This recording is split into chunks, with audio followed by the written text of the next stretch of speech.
এবার বেরিয়ে এলো আসল ঘটনা। ম্যাচ শেষে স্বয়ং পাকিস্তান অধিনায়ক সালমান আলী আগা ফাঁস করলেন যে 5টি ভুলে ইংল্যান্ডের কাছে হাড্ডাহাড্ডি ম্যাচে হারতে হলো পাকিস্তানকে।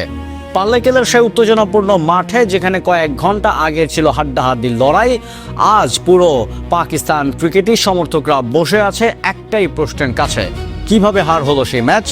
টার্গেট 165 রান তাড়া করতে নেমে ইংল্যান্ডের অধিনায়ক হ্যারি ব্রুক একাই তাণ্ডব চালালেও পাকিস্তানের হারের পেছনে শুধুই তার ব্যাটের জোর নয়।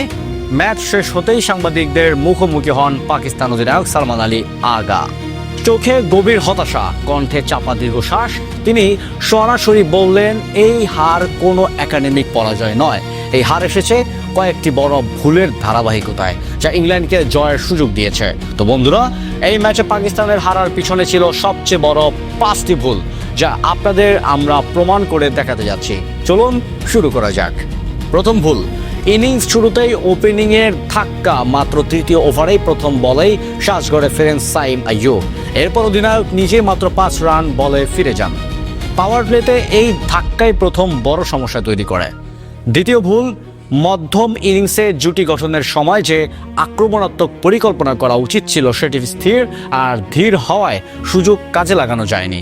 বাবর আজম 25 রান করে ফিরে গেলেও সাহিবজাদা ফারহান একমাত্র লড়াকু হয়ে দাঁড়ান, কিন্তু ফারহানের ইনিংসের পর রান রেট বজায় রাখতে পারা সম্ভব হয়নি।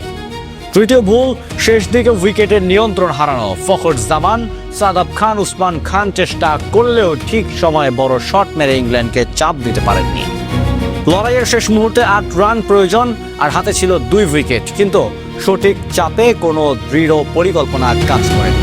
চতুর্থ ভুল, বোলিং স্ট্র্যাটেজিতে নাজুক সময়ের ভুল।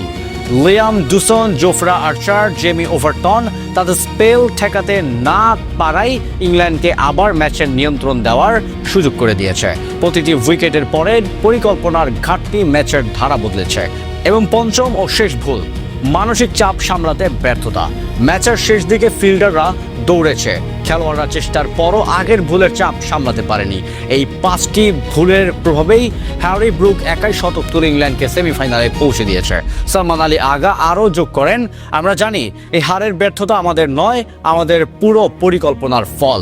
আমাদের প্রতিটি ছোট ছোট ভুলই হারের চাবিকাঠি হয়ে দাঁড়িয়েছে। আজ আমরা শিখেছি বিশ্বকাপ শুধুই ক্রিকেট নয়, মনোবল, কৌশল আর সময় মতো সিদ্ধান্তের জয় নিশ্চিত করে।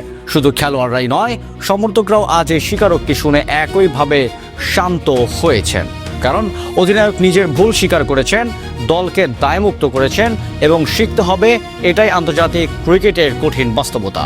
পাকিস্তান হেরেছে, সেমিফাইনালের স্বপ্ন ভেঙেছে, কিন্তু আজ থেকে শিক্ষা নেওয়ার গল্প শুরু হয়েছে।